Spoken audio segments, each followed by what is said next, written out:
Okay ji, last time we completed the authentication part. Today we are going to talk about authorization part.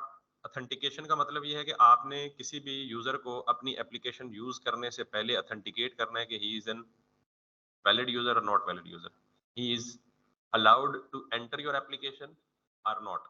मैंने एक मिसाल दी थी कि कोई एक सिक्योरिटी के हवाले से बड़ी कंसर्न्ड बिल्डिंग है और आपने जब उसके अंदर जाना है तो आपको पहली चीज क्या है, आपको अपनी आइडेंटिटी प्रूव करनी है। और बिलफर्ज अब आपका उस बिल्डिंग में फ्रीक्वेंटली जाना होता है। अगर वन टाइम जाएंगे तो वो वहाँ पे जो भी गार्ड या सिक्योरिटी गार्ड खड़ा होगा वो आपकी पूरी स्क्रूटनी करेगा, आपकी आइडेंटिटी को आइडेंटिफाई करेगा। Once you are okay then he would allow to enter into the building. That is, इसको मैंने किस चीज से तशबीह दी थी? ऑथेंटिकेशन से। फिर मैंने कहा जी कि अगर कोई पर्सनल या कोई पर्सन फ्रीक्वेंटली उस बिल्डिंग का विजिट करे तो बजाय इसके कि वो हर दफा उसकी पूरी सिक्योरिटी करे, वो इसको एक कार्ड बना के दे देगा और नेक्स्ट टाइम जब भी वो बंदा उस कार्ड के साथ आएगा तो वो उसको डायरेक्ट अंदर जाने देगा। तो वो कार्ड हमारे केस में क्या था, बेसिकली JWT वेब टोकन, कि जब फर्स्ट टाइम कोई भी बंदा अपने वैलिड यूजर नेम और पासवर्ड से आता है तो वो उसकी हमारी एप्लीकेशन उसकी स्क्रूटनी करेगी और उसको क्या कर देगी, एक टोकन इशू कर देगी। नेक्स्ट टाइम जब भी वो सेम टोकन के साथ वो रिक्वेस्ट आएगी तो हम उसके टोकन को आइडेंटिफाई करेंगे, यानी जो भी उस पे वो है हमने क्राइटेरिया अप्लाई किया है मिडलवेयर के थ्रू। तो अगर वो ऑथेंटिक यूजर है तो उसे अंदर जाने की इजाजत दे देगा। अब अगला प्रॉब्लम ये है कि इस वक्त हमारी एग्जिस्टिंग एप्लीकेशन में कोई भी बंदा अगर वो लॉग्ड इन है तो वो टू डूज को डिलीट भी कर सकता है, अपडेट भी कर सकता है और न्यू टू डू क्रिएट भी कर सकता है। मिसाल के तौर पे हम चारों यूजर इस एप्लीकेशन के यूजर हैं, चारों बंदे। मैंने 10 टू डूज क्रिएट किए अपने लिए, आप लॉग इन हुए तो आपको भी वो सारे टू डूज की लिस्ट नजर आ रही है और आपने उठा के मेरे टू डूज भी डिलीट कर दिए। इसका मतलब ये है कि, और आप एडमिन भी नहीं है, आप भी नॉर्मल यूजर हैं, इसी तरह आप इंटर होंगे तो आप इनके सारे टू डूज या डाटा डिलीट कर देंगे। आप इसको सिर्फ टू डूज ना समझे, आप इसको समझे कि कॉमर्स की वेबसाइट और आप एडमिन प्रोडक्ट ऐड कर रहे हैं, कोई भी यूजर अपना अकाउंट क्रिएट करके अंदर घुस रहा है और सारे रूट्स अलाउड है वो उठा के डिलीट कर रहे हैं। That is not allowed, that should not be allowed. अब हम करेंगे role based authorization. Role based authorization का मतलब यह है कि जैसे मैं अगर सेम बिल्डिंग की एग्जांपल लें तो आप बिल्डिंग में एक दफा एंटर हो गए ना, तो आपको पता है कि बिल्डिंग का सारा एरिया आपके लिए अलाउड नहीं है एक्सेस करना। उस बिल्डिंग के अंदर भी मुख्तलिफ डिपार्टमेंट्स हैं, आपको किसी मखसूस डिपार्टमेंट तक एक्सेस है, बाकियों तक एक्सेस नहीं है। तो इसका मतलब you are an authentic user but you are only authorized to access the specific resource. You are not authorized to access all the resources after being authenticated. इसका मतलब यहां अगर मैं लूं तो यह है कि आप लॉगिन हो गए, लॉगिन के बाद भी आप लिमिटेड फंक्शनैलिटी परफॉर्म कर सके। यानी मिसाल के तौर पे कोई भी बंदा लॉगिन है तो वो सिर्फ क्या देख सके, इंडिविजुअल टू डू देख सके और लिस्ट ऑफ टू डूज देख सके, ना उनको एडिट कर सके, ना उनको अपडेट कर सके और ना ही उनको क्या कर सके, डिलीट कर सके। इसका मतलब है कि अभी तक की जो हमारी एप्लीकेशन की जो हमने बिल्ड की है उसमें जब कोई बंदा लॉगिन हो जाता है तो लॉगिन के बाद वो ये सारे काम कर सकता है, लेकिन लॉगिन के बगैर कोई काम, तो यानी हमारी पार्शियली प्रोटेक्शन है, फुली प्रोटेक्शन अभी। तो अब रोल बेस्ड ऑथराइजेशन का क्या मतलब है? पहली बात यह है कि ऑथराइजेशन का मतलब यह है कि हम किसी एक खास यूजर को लिमिटेड राउट्स की एक्सेस देते हैं और बाकियों की क्या कर देते हैं, प्रोटेक्ट कर देते हैं, उसकी एक्सेस उसको नहीं देते। ये डिसीजन कैसे होगा कि किसको क्या एक्सेस देनी है और किसको क्या एक्सेस नहीं देनी? तो इस डिसीजन के लिए हम मुख्तलिफ रोल्स डिसाइड करते हैं कि जब भी कोई यूजर हमारी एप्लीकेशन में लॉगिन होता है तो हम लॉगिन के वक्त उसका कोई रोल डिफाइन कर दें कि ये यूजर है, ये एडमिन है, ये मॉडरेटर है, ये सुपर एडमिन है, ये क्या है। तो वो एप्लीकेशन के कितने रोल्स हैं ये भी हम खुद स्पेसिफाई कर सकते हैं। मिसाल के तौर पे हम चाहते हैं जी कि एप्लीकेशन में एक रोल हो यूजर का जिसके पास लिमिटेड राइट्स हो, जो सिर्फ इन्फॉर्मेशन को रीड कर सके, व्यू कर सके। एक हम देते हैं मॉडरेटर का, जो इन्फॉर्मेशन को सिर्फ क्या कर सके, व्यू भी कर सके और ज्यादा से ज्यादा एडिट कर सके, नई इन्फॉर्मेशन भी ना डाल सके और एग्जिस्टिंग इन्फॉर्मेशन को डिलीट भी ना कर सके। तीसरा रोल हम देते हैं जी को एक एडमिन है जो ये सारे काम कर सके। तो इसका मतलब ये क्या हुआ, role based authorization. Normal user सिर्फ क्या कर सकता है, इन्फॉर्मेशन रीड कर सकता है। मॉडरेटर क्या कर सकता है, सिर्फ इन्फॉर्मेशन रीड भी कर सकता है और एडिट भी कर सकता है। एडमिन क्या कर सकता है, इन्फॉर्मेशन क्रिएट भी कर सकता है। और इसको ई कॉमर्स के कॉन्सेप्ट में समझे। एक आपने, आपका एक ई कॉमर्स स्टोर है और आपने एक बंदा रखा हुआ है जिसको आपने एक्सेस दी हुई है जी कि वो प्रोडक्ट क्रिएट भी कर सकता है और डिलीट भी कर सकता है। तो इसका मतलब ये है कि वो तो लाइल्मी में या जानबूझ के आपकी इन्वेंट्री स्टॉक में अपनी मर्जी से जितने मर्जी प्रोडक्ट क्रिएट करता फिरे और अपनी मर्जी से जो मर्जी प्रोडक्ट डिलीट करता फिरे। अब मिसाल के तौर पे आपके स्टोर में ये डस्टर एक प्रोडक्ट पड़ा हुआ है जिसकी सबसे ज्यादा सेल्स हो रही है, भाई साहब पहुंचे गलती से या जानबूझ के, दोनों केस में हो सकता है, उन्होंने ये प्रोडक्ट ही डिलीट कर दिया आपकी ई कॉमर्स। अब कस्टमर आ रहे हैं आपके पास फिर ढूंढ रहे हैं डस्टर, ढूंढ रहे हैं डस्टर है ही नहीं पीछे से, क्यों? इन्वेंट्री में भाई साहब ने डिलीट किया हुआ, उनको पता ही नहीं था। How dangerous it could be the loss of your business in such a mistakes. So that's why ये deletion और addition वाली access किसने रखी हुई है? admin ने रखी हुई है, which is more technical. और जो layman है, सॉरी जो less technical है, जो आपने moderator रखा है अपने store का, उसके पास सिर्फ इतनी access है यार, अगर कोई गलती हो जाए ना तो आप उसको क्या कर दो, edit कर दो। और public user जो भी आपकी website पे normal user account create करे तो वो product read तो कर ही सके, add to cart भी कर सके, बाकी सारा कुछ। This is the concept of role based authorization. तो आपको दो चीजों में फर्क पता होना चाहिए, ऑथेंटिकेशन और ऑथराइजेशन में, और फिर ऑथराइजेशन में भी रोल बेस्ड ऑथराइजेशन के डिफरेंट रोल्स की डिफरेंट एक्सेस लिमिटेशंस। पहली चीज हमें क्या चाहिए, डेटाबेस में एक कॉलम जिसमें हमें यूजर का क्या, कौन सी इंफॉर्मेशन स्टोर करनी है, role. Did we do that? Let me check. User schema में अगर हम जाएं तो सबसे यस वी डू दैट, और हमने ये भी बताया हुआ है कि हम, ये हमारा ही है ना, इसका मतलब हमने डिस्कस किया हुआ है इसको। I don't remember that's why मैं बड़ी डिटेल में जा रहा था। That's good point. तो हमने इसको टीचर के जुमरे में लिया है, आप इसको जो मर्जी ले लें। तो हमने कहा जी हमने सबसे कम राइट्स किसको देने हैं, यूजर को, उसके ज्यादा राइट। और ये इनम का कॉन्सेप्ट भी ये है कि जब आप पहले से डिफाइंड वैल्यूज को ही डेटाबेस में स्टोर होने की परमिशन दें तो आप इनम या इनमरेशन दे देते हैं, ठीक है। दैट्स काइंड ऑफ एन अरे ऑफ ऑल पॉसिबल वैल्यूज।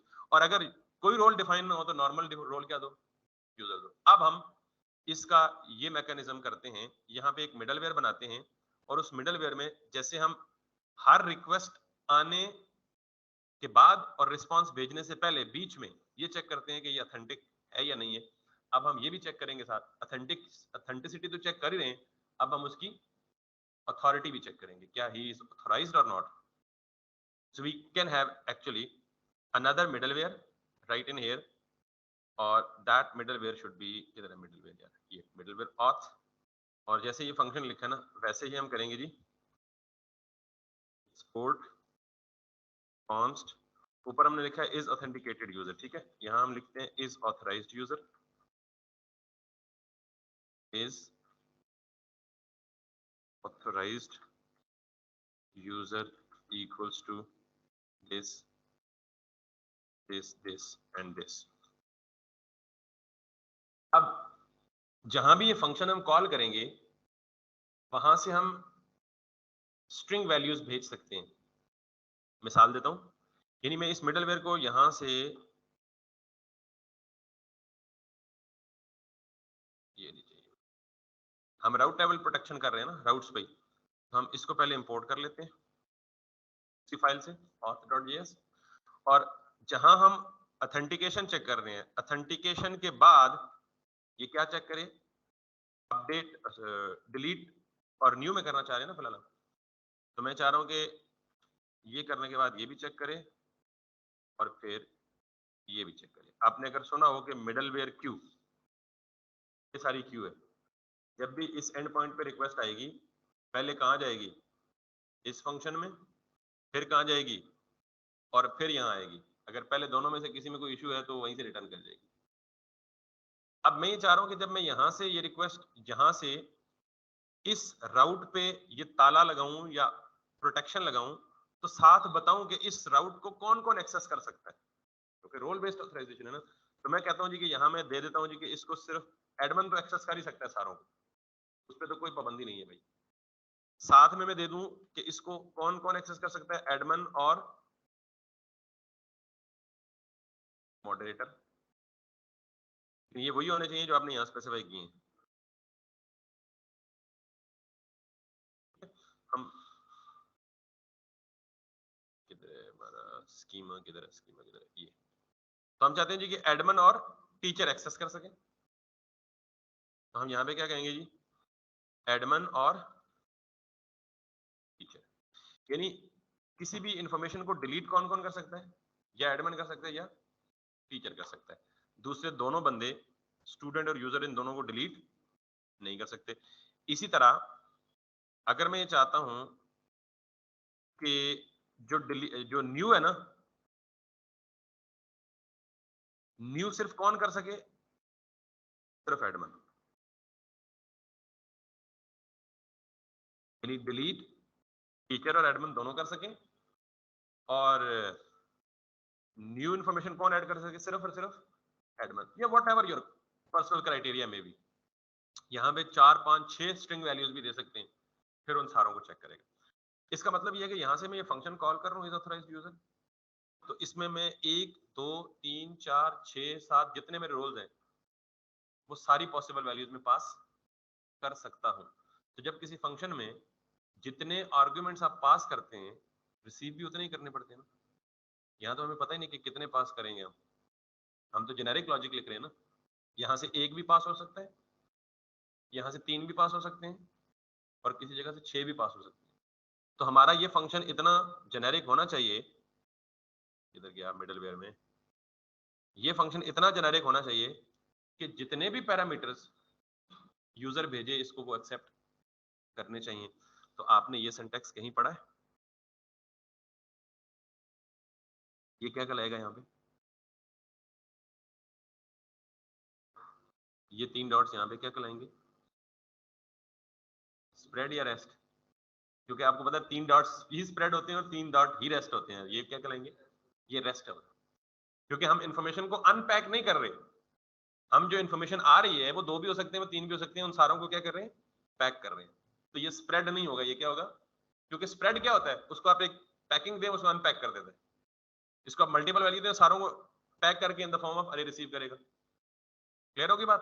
तो ये अरे भेज दे, तब अगर अरे ना भेजे तो मिसाल के तौर पर यू आर एब्सोल्युटली राइट, लेकिन अगर हमारे पास सम टाइम हमने भेजना ही एक है, तो एक एलिमेंट को अरे में भेजने की क्या जरूरत है? We are actually trying to become flexible ना। हाँ, अगर आप कहते हैं जी नहीं एक भी अरे में डाल दे तो perfect, you can do that, और वहां पे एज एन आर्गुमेंट रिसीव कर लो। But I want to make it a string, क्योंकि मेरे पास इस ES6 की फैसिलिटी है जो, तो वो खुद अरे बना देगा। क्लियर? एनीवेज, सो मैंने यहां कहा जी कि जितने भी स्ट्रिंग वैल्यूज हों उन सारों को समेट के अरे बना दो, ये अरे बना देगा।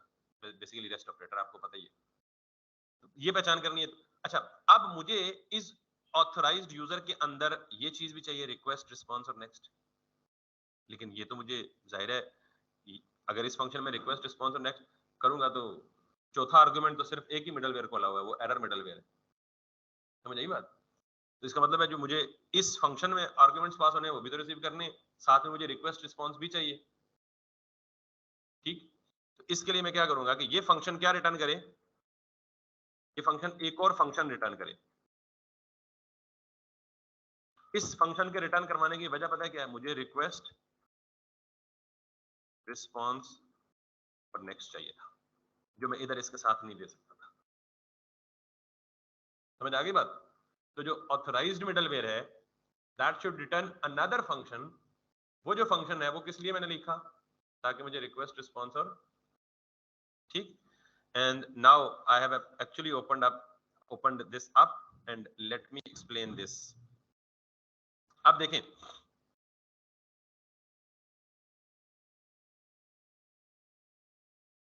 यहां पे कंट्रोल कब आएगा? जब यूजर ऑथेंटिकेशन से पास हो के आएगा। जब यूजर ऑथेंटिकेशन से पास हो के आएगा तो ऑथेंटिकेशन क्या कर रहा है? यूजर की इंफॉर्मेशन को कहां स्टोर कर रहा है? रिक्वेस्ट के ऑब्जेक्ट के अंदर। और रिक्वेस्ट का ऑब्जेक्ट वो वाइड ऑब्जेक्ट है जो पूरी एप्लीकेशन में अवेलेबल होता है। ऐसे ही है। This is what I am doing in the next line. मैं ये कह रहा हूं, if roles dot includes, roles क्या है मेरे पास? अरे है। इंक्लूड्स अरे का फंक्शन है जो कि किसी भी वैल्यू को चेक करके बताता है और ट्रू फॉल्स रिटर्न करता है कि क्या ये वैल्यू इस अरे में एग्जिस्ट करती है या नहीं करती। अगर करती है तो ट्रू रिटर्न करता है, अदरवाइज क्या रिटर्न करता है? तो request dot user dot roll, request dot user में क्या आएगा? करंटली लॉग्ड इन यूजर की सारी इंफॉर्मेशन। डॉट रोल में क्या आएगा, करंटली लॉग्ड इन यूजर का सिर्फ रोल, वो क्या होगा, या तो एडमिन या यूजर या टीचर, एक वक्त में कोई एक होगा ना। इसका मतलब ये हुआ कि अगर लेट्स सपोज यहाँ एडमिन आता है तो रोल्स में क्या आ रहा है, हम पास कर रहे हैं या एडमिन या कुछ भी, फॉर एग्जांपल रोल्स में भी एडमिन आ रहा है, वो ये चेक करेगा कि रोल्स की अरे में ये वाली स्ट्रिंग एग्जिस्ट कर रही है या नहीं कर रही, और पीछे हमने लगाया हुआ नॉट। अगर ये एग्जिस्ट नहीं कर रही तो इसका मतलब क्या है कि ये बंदा ऑथराइज्ड, ये कंडीशन समझे। तो हम यहाँ पे क्या कर देंगे, एक एरर जनरेट, और एरर का ठेका हमने किसको दिया हुआ, नेक्स्ट को। हम यहाँ पे क्या करें, नेक्स्ट न्यू एरर, और क्या लिखना है,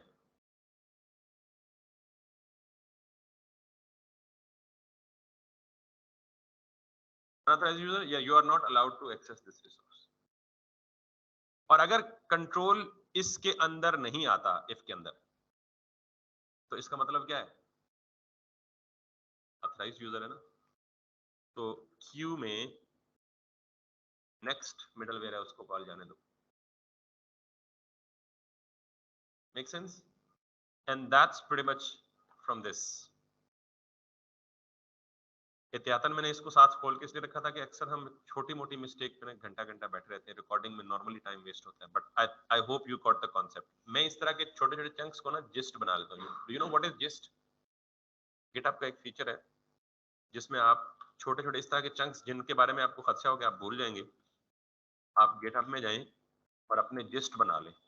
आई might have to log in, लेकिन आई मीन आप चेक कीजिएगा, मुझे अभी वो पूरी ईमेल वाला फ्लो। अच्छा हाँ, यहाँ पे जाएंगे, न्यू जिस्ट, ठीक। और मेरे जो एग्जिस्टिंग जिस्ट हैं, your gist, gist is nothing but a chunk of code. तो मैंने इन सारी चीजों को छोटी मोटी की जिस्ट, ये मेरा जिस्ट है एक खास ईमेल वेरिफिकेशन पेज के लिए, ये एक और जिस्ट है, ये और जिस्ट। तो आप इस तरह की चंक को जो आपको लगता है कि आप भूल जाएंगे, क्योंकि सिंटैक्टिकली सारी चीजें जुबानी याद रखना मुश्किल होता है, आपको फ्लो पता होना चाहिए। That's pretty much it. Anyways, this is done. अब हम इसको एक्सपेरिमेंट करते हैं, और हम ये एक्सपेक्ट कर रहे हैं कि तमाम टू डूज की लिस्ट को गेट करने के लिए आपका सिर्फ लॉगिन होना काफी है। तमाम get to do by ID, single to do get करने के लिए भी आपको सिर्फ लॉगिन होना जरूरी है। ले अपडेट करने के लिए भी आपको सिर्फ लॉगिन होना जरूरी है। लेकिन डिलीट और नए यूजर ऐड करने के लिए आपके लिए लाजमी है कि डिलीट के लिए या तो आप एडमिन हो या टीचर हो, तभी डिलीट कर सकेंगे, और नया रिकॉर्ड ऐड करने के लिए आपके लिए लाजमी है कि आप सिर्फ क्या हो, एडमिन हो। ठीक है, नाउ लेट्स ट्राई इट। और before trying, let me create different users with different roles. अभी तक हमारे डेटाबेस में एक ही रोल के साथ यूजर पड़ा हुआ है, which is default, which is user. He shouldn't be able to do anything. तो लेट्स ट्राई टू डिलीट।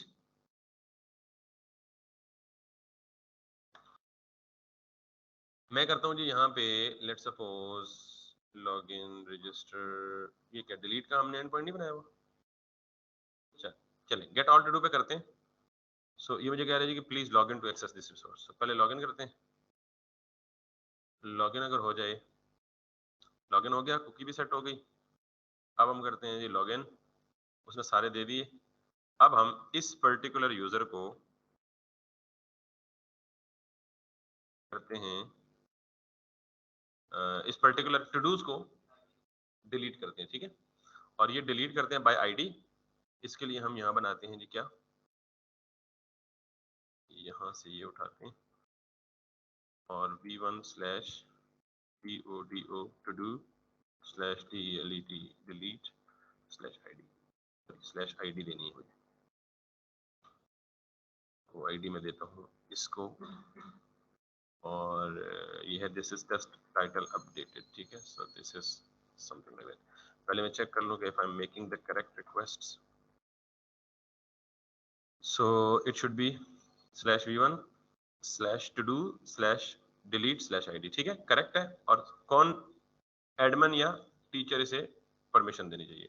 लेकिन उससे पहले यहाँ पे कोई एरर आ रहा है, JWT मस्ट बी प्रोवाइडेड, ये किस काम के लिए पता नहीं, देखते हैं। पहले हम ये देखते हैं जी कि हमारे टू डू में जो यूजर्स हैं, ये भी रोल यूजर के साथ है, ये भी रोल यूजर के साथ है। इसका मतलब जो करंटली लॉग्ड इन यूजर है वो एडमिन भी नहीं है और वो टीचर भी नहीं है। He shouldn't be able to delete that. So let's see.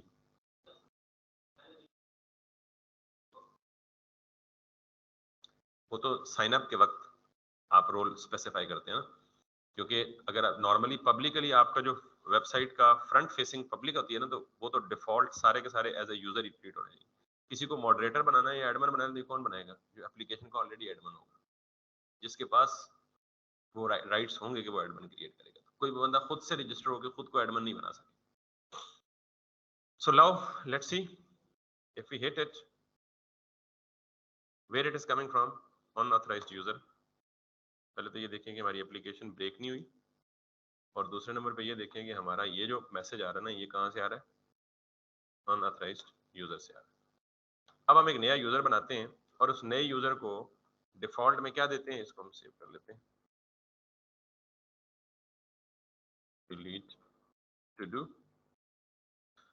अब हम एक नया यूजर बनाते हैं और उस नए यूजर को क्या राइट देते हैं? एडमिन। ठीक है, तो नया यूजर बनाने के लिए रजिस्टर यूजर है, और इसको मैं दे देता हूँ जी फॉर एग्जांपल हाशिम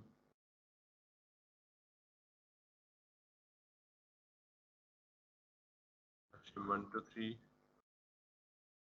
HA, और इसका पासवर्ड रख लेते हैं जी 98765432 और अब हम डिफॉल्ट पे रिलाई नहीं करते, बल्कि अब हम रोल देते हैं, and that is going to be. So now let's create this user. User has been registered, and if we refresh it, we are having this user with the role admin. अब हम इस user से login होंगे। ठीक, इस user से login होंगे तो यूजर नेम पे लॉगिन गया ना, या ईमेल पासवर्ड पे गया हुआ? User name. ठीक है, हाशिम 123 और पासवर्ड। तो उसके लिए जरूरी है कि पहले जो एग्जिस्टिंग यूजर है उससे क्या हुआ जाए? लॉग आउट हुआ जाए। पहले भी लॉगिन है ना ऑलरेडी यूजर एक। सो हम यहाँ पे जाते हैं, कुकीज में देखते हैं, एक कुकी सेट है, इसको डिलीट कर देते हैं, और अब हम दोबारा गेट ऑल यूजर करते हैं। इसका मतलब हम लॉग आउट हो चुके हैं सक्सेसफुली। अब हम लॉगिन होते हैं, और लॉगिन किस अकाउंट से होते हैं? HASHIM, हाशिम 123 था, 123, और पासवर्ड में 98765432 If this goes well, we should be able to get this as an admin. और अब हम अगर डिलीट के राउट पे जाते हैं, जो पहले हमने एक दफा टेस्ट कर लिया है, it wasn't actually getting deleted, तो अब हम अगर यहाँ से सेंड करेंगे तो डिलीट टू डू, और अब हमारे पास वो जो टू डू है वो डिलीट होना चाहिए। ठीक है, पता नहीं पहले हमारे पास कितने थे और अब कितने, बट आई बिलीव कि वो हो गया होगा। ठीक, और अगर हम लेट सपोज एडमिन ना होते तो ये ऑपरेशन परफॉर्म करते, तो ये बिल्कुल भी ना करता। दिस इज, अच्छा यहाँ पे कोई एरर है, और इसका मतलब वो डिलीट नहीं हुआ होगा। we assume that JWT must be provided. Okay, हमें एक और टेस्ट करना पड़ेगा। लेट्स सी, जिसको हम डिलीट करना चाह रहे हैं, ये करना चाह रहे थे, that was starting with this ID 1E4C, 1E4C नहीं हुआ डिलीट। ठीक है, because this is starting from 63F74,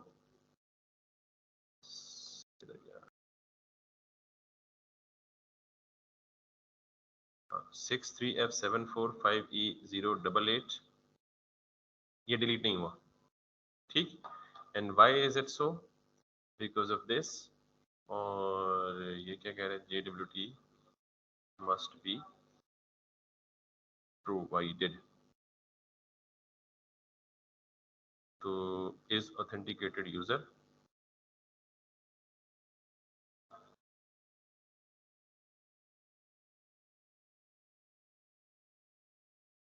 इसका एक ही पॉसिबल है कि जहां पे JWT कहाँ चेक कर रहा है, यहाँ चेक कर रहा है ना, तो वी शुड बी श्योर कि we are actually getting this, are we getting it और नॉट, लेकिन वो एरर इधर दे रहा है वेरिफिकेशन में, तो maybe we are missing something in here, should we do that? इसको हमें करना है कॉपी और इसको करना है हमें लॉग और decode. Let's see once more कि यहाँ पे हमारा ये डिकोडेड टोकन लॉग होता है या नहीं होता, फिर हम आगे चलते। This is done, this is done, इसका मतलब यहाँ तक ये चीज ठीक चल रही है। उसके बाद हम यहाँ आते हैं और अब ये देखते हैं कि 11 हैं तो 10 होने चाहिए, नहीं हुआ डायरेक्ट डिलीट, ठीक है। और सरप्राइजिंगली कि अब उसने एरर भी नहीं दिया और डिलीट भी नहीं किया।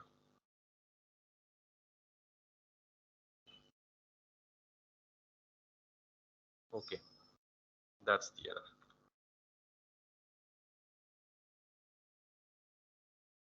Wait, that should be ASYC, और आप इसको अंदर कोई भी एक्सटर्नल कॉल तो नहीं भेज रहे ना? No, we are not. Let's see it now. अब हमारे पास डेटाबेस में रिकॉर्ड्स हैं 11, after deletion it should B 10. This, it's not again doing that.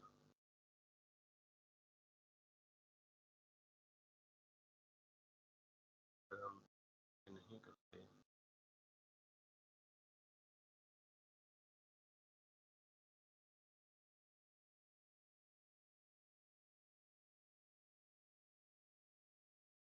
Let me stop the recording.